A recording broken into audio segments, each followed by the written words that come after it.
अच्छा क्लास, आज से हम अब शुरू करने जा रहे हैं हमारी ऑब्जेक्ट ओरिएंटेड प्रोग्रामिंग। कौन सी?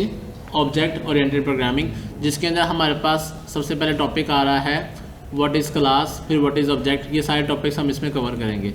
अब इस लास्ट वीडियोज़ में मैंने आपको लूप्स, ब्रेक, कंटिन्यू और कंडीशनल स्टेटमेंट वगैरह ख़त्म करवाए हैं। ठीक है, अभी बेसिक कुछ टॉपिक्स हम पढ़ेंगे, फिर उसके बाद हम एडवांस जो ऑब्जेक्ट ओरिएंटेड प्रोग्रामिंग ऊप के टॉपिक आते हैं, जैसा इनहेरिटेंस है, पॉलीमॉर्फिज्म है, इनकैप्सुलेशन है, इंटरफेसेस है, फिर आगे जेनेरिक्स आ जाएंगे, एक्सेप्शन हैंडलिंग आ जाएंगी। ये सारे हम कवर करेंगे। ठीक है क्लास, चले ये मैं आता हूँ वापस अपने इस कोड में, और यहाँ से हम आज से शुरू करने लगे हैं कि क्लास असल में होती क्या है और उस क्लास को कैसे समझते हैं।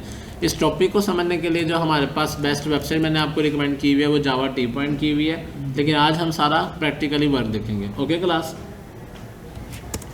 अच्छा सबसे पहले हम देखते हैं कि क्लास क्रिएट कैसे करते हैं। क्लास क्रिएट करने के लिए जहाँ पर आपके पास एक क्लास पड़ी हुई है, आपने इसके ऊपर राइट क्लिक करना है बेटा, न्यू में जाना है, देखें जावा क्लास का ऑप्शन आ रहा है, इसको आपने सेलेक्ट करना है और आपने किसी भी नाम की क्लास बना लें। लाइक मैंने लास्ट टाइम आपको कहा था प्रैक्टिकल लेक्चर्स में कि हम एक ह्यूमन के नाम की क्लास बना लेते हैं। बच्चे याद है?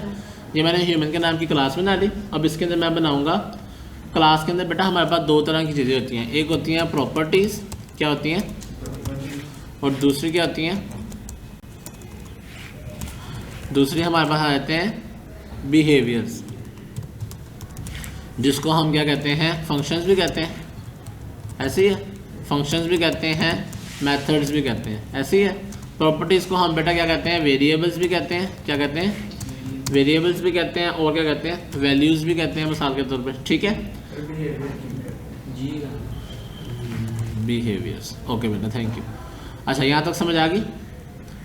अच्छा, आपको प्रॉपर्टीज़ का वर्ड सुने, वेरिएबल का वर्ड सुने, वैल्यूज़ का वर्ड सुने, तो आपके दिमाग में वेरिएबल्स ही आने चाहिए, क्योंकि आपने सिंपल वेरिएबल का टॉपिक पढ़ा हुआ है। और इसी तरह अगर आप बिहेवियर का वर्ड सुने, फंक्शन का वर्ड सुने, मेथड, तो आपके दिमाग में फंक्शन आने चाहिए, जो हम फंक्शन अभी देखेंगे। ठीक है क्लास, सबसे पहले क्लास ही मैंने बना ली। अब यहाँ पर मैं वेरिएबल बनाता हूँ। वेरिएबल बनाने का तरीका क्या, लाइक मैं कहता हूँ int age is equal to 10 मिसाल के तौर पर।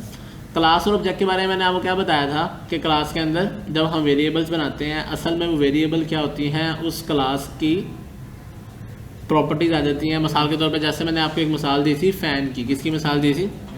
एक पंखा है, या कोई भी आप रियल लाइफ एंटिटी, या कोई मोबाइल है। ठीक है, वो बेटा एक क्या है, एक क्लास है। उसकी क्या सबसे पहले क्या बनती है, कोई एक क्लास। क्लास असल में होती क्या है, हमारे पास सेट ऑफ रूल्स होते हैं। क्लास हमारे पास क्या होते हैं, सेट ऑफ रूल्स होते हैं, जो कि हम क्रिएट करते हैं, फिर उसके अकॉर्डिंग फिर उसके क्या बनते रहते हैं, रियल टाइम ऑब्जेक्ट बनते रहते हैं। क्या बनते रहते हैं? क्लास सिर्फ सेट ऑफ रूल्स होते हैं। और दूसरा हमारे पास जो होता है ऑब्जेक्ट, जिसको हम कहते हैं, ऑब्जेक्ट असल में उस क्लास का एक रियल ऑब्जेक्ट होता है, जिसको हम टच कर सकते हैं, टेंजिबल एंटिटी होती है। ठीक है, लेकिन जो हमारे पास क्या आ रहा है, क्लास जो हमारे पास आ रही है वो एक टेंजिबल एंटिटी नहीं है, वो एक कॉन्सेप्ट्स होते हैं। क्या होते हैं? कॉन्सेप्ट्स।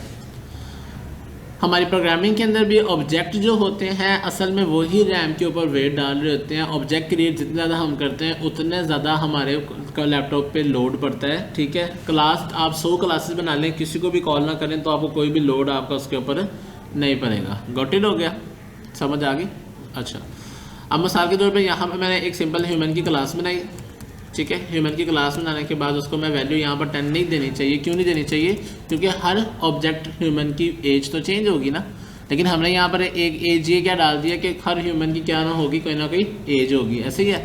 इसी तरह ह्यूमन का क्या होगा, कोई ना कोई नेम होगा। ऐसे ही है, नेम हमारे पास स्ट्रिंग में सेव होगा ना, जो भी ह्यूमन होगा उसका कोई ना कोई नेम हो सकता है। वैसे तो जो आप सॉफ्टवेयर बना रहे होते हैं ये उसके अकॉर्डिंग आपके ऑब्जेक्ट होंगे, लेकिन मैं आपको ऊप समझाने के लिए रियल लाइफ से आपको मैं इस तरह की एग्जांपल ड्रॉ कर रहा हूँ कि एक ह्यूमन है, उसका क्या होगा, नेम होगा, और उसका आपने लास्ट टाइम क्या क्या बताया था, उसका आई कलर होगा। ऐसे ही है ना, उसका आई कलर होगा।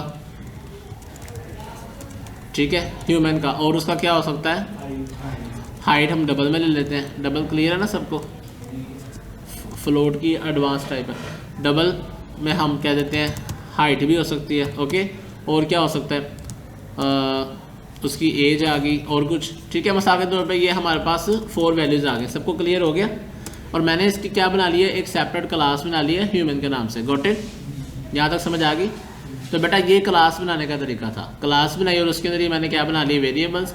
अब मैं यहाँ पर आके उस क्लास का ऑब्जेक्ट बनाऊंगा, उसके अंदर वैल्यू सेट करवाऊंगा और गेट करवाऊंगा। ओके, दूसरा टॉपिक हमारे यहाँ पर शुरू हो रहा है कि ऑब्जेक्ट कैसे क्रिएट करते हैं। ठीक है, creating object of any class. आपने किसी भी क्लास का जब आपने ऑब्जेक्ट बनाना है तो सबसे पहले आपने उस क्लास का नाम लिखना है। क्या लिखना है, क्लास का नाम। और उसके बाद आपने कोई भी, जैसा वेरिएबल के लिए कोई भी आप नाम रख लेते थे वेरिएबल का, यहाँ पर भी आप उस क्लास के आगे उस ऑब्जेक्ट का कोई भी आपने क्या रखना है, नाम। लाइक इसका नाम हम रख देते हैं अब्दुल्ला। ठीक है, ये मैंने एक वेरिएबल क्रिएट कर लिया, ऑब्जेक्ट क्रिएट करने जा रहा हूँ ह्यूमन डाटा टाइप का, एक किस्म का ह्यूमन क्लास का मैंने अब्दुल्ला एक ऑब्जेक्ट क्रिएट किया। अच्छा, अब इसके अंदर वैल्यूज असाइन करने के लिए, इसको ऑब्जेक्ट बनाने के लिए हम इक्वल का साइन लगाते हैं और उसके आगे लिखते हैं न्यू। क्या लिखते हैं, न्यू के बाद हमारे पास आ जाएगा दोबारा से उस क्लास का कंस्ट्रक्टर। क्या आएगा, उस क्लास का कंस्ट्रक्टर कैसे आता है हमारे पास, मिसाल के तौर पे आपने सेम उस क्लास का नाम लिखना है। ठीक है, और आगे उसकी ब्रैकेट आ जाएंगी। कंस्ट्रक्टर होता क्या है, ये हम आगे जाके नेक्स्ट टॉपिक्स में पढ़ेंगे। ओके, अभी आपने इसको ऐसे ही रट्टा लगा लेना है कि जब भी आपने किसी क्लास का ऑब्जेक्ट बनाना है तो क्लास का नाम, आगे उसका जो ऑब्जेक्ट का नाम रखना है वो अब्दुल्ला, और आगे न्यू, फिर क्लास का नाम, और आगे सेमीकोलन। सबको ऑब्जेक्ट बनाना आ गया। आपने जब इसकी प्रैक्टिस करनी है तो आपने यहाँ पर इस तरह से डिफरेंट क्लासेस बना के, जैसा मैं एक एनिमल की क्लास बनाता हूँ। ओके, और यहाँ पर मैं इसको भी वही वैल्यूज़ देता हूँ। एनिमल्स की भी तकरीबन वही सारी वैल्यूज़ होंगी कि नहीं, ऐसी है ना, जो ह्यूमन की होती हैं। तो मैंने यहाँ पर उसको भी वही वैल्यूज़ दे दी सारी। ठीक है, अब इसको ऑब्जेक्ट मैं बनाना चाहता हूँ तो ऑब्जेक्ट कैसे बनाऊँगा, यहाँ पर आके सबसे पहले मैं क्या लिखूँगा, आप बताएं, एनिमल। ऐसे ही है, एनिमल का नाम मैंने लिख दिया कैट। ओके, आगे is equal to new animal. Got it, हो गया। सबको एनिमल क्लास का ऑब्जेक्ट बनाना आ गया, ह्यूमन का भी आ गया। अब बेटा किसी भी टाइप की क्लास हो तो ऑब्जेक्ट तो बनाना आ गया ना आपको। ठीक है, यहाँ ये आपका फर्स्ट स्टेप क्लियर हो गया, आज आपने ऑब्जेक्ट बनाना सीख लिया। ओके, अब हम कैसे उस ऑब्जेक्ट के ज़रिए उस क्लास की वैल्यूज़ को एक्सेस करते हैं वो देखते हैं। ठीक है, यहाँ पर मैं लिखूँगा अब्दुल्ला। अब्दुल्ला असल में क्या था, उस क्लास का ऑब्जेक्ट था ना। आगे मैंने कहा नेम, क्या कॉल किया, नेम। डॉट लगा के आपने उसकी वैल्यू एक्सेस कर लेनी है। ओके, डॉट, देखो जब मैंने डॉट लगाया तो आगे मैंने जब नेम आ गया था ना खुद ब खुद ही, और नेम क्या क्या लिखा हुआ था, स्ट्रिंग। स्ट्रिंग का मतलब है कि ये आपको क्या रिटर्न करेगा या क्या रिसीव करेगा, स्ट्रिंग।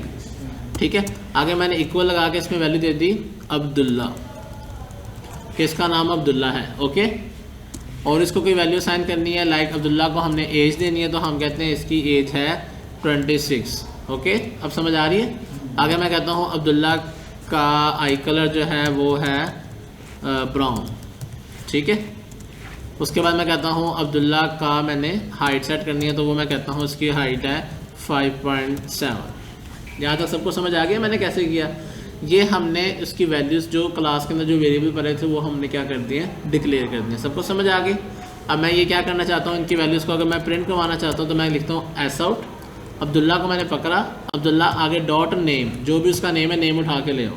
ठीक है, आगे मैं लिखता हूँ नेम ऑफ ह्यूमन ऑब्जेक्ट। ठीक है, और बेटा इस चीज़ की कंफ्यूजिंग में नहीं आपने आना कि मैंने इसका नाम अब्दुल्ला रखा है तो इसमें अब्दुल्ला सेव हो गया। इसका नाम अगर मैं ए भी रख देता तब भी क्या होना था, जो नाम मैंने सेव करवाया है वो वैसे ही रहना था। ओके, ये लो मैंने इसका नाम ए कर दिया। ओके, ताकि आपको नेम में कंफ्यूजन ना हो। ठीक, समझ आ गई। ए डॉट नेम का मतलब है कि नेम हमने उस ए जो भी नाम था उसमें अब्दुल्ला सेव करवा दिया। ठीक है, आगे हम चलते हैं। नेम आ गया, नेम ऑफ ह्यूमन ऑब्जेक्ट। आगे क्या है, उसकी एज है, आगे उसकी आई कलर है, और आगे उसकी हाइट है। ठीक है, और इसी तरह मैं इसको यहाँ पर कॉल कर देता हूँ क्लास। नेम आ गया, एज आ गई, आई कलर आ गया और हाइट आ गई। Got it. अब इसको चला के देख लेते हैं बेटा। अच्छा, फर्स्ट टाइम आप यहाँ से चलाएंगे तो एरर आएगा, तो आप फर्स्ट टाइम यहाँ से ना चलाएं। फर्स्ट टाइम यहाँ से अगर आपने एक दफ़ा मॉड्यूल को चला लिया फिर आप इसको यहाँ से भी रन कर सकते हैं। Got it. तो ये हमारे पास इसकी आउटपुट आ गई बच्चे। ये ले, name of human object Abdullah. अच्छा, मैंने यहाँ पर स्पेसिस नहीं दी तो वो साथ अटैच हुआ हुआ लिखा हुआ आ रहा है। ओके, स्पेसिस दे देते हैं, फिर रन करता हूँ। अच्छा, नेम ऑफ ह्यूमन ऑब्जेक्ट अब क्या आ रहा है हमारे पास, अब्दुल्ला। Got it. उसकी एज 26, उसका आई कलर ब्राउन, उसकी ऑब्जेक्ट 5.7। यहाँ तो समझ आ गई आप सबको। ये हमारे पास तरीका है कि कैसे आप क्लास बनाते हैं, कैसे आप क्लास के अंदर वेरिएबल बनाते हैं, फिर आप उसका आपने कैसे उसका ऑब्जेक्ट बनाया, उसकी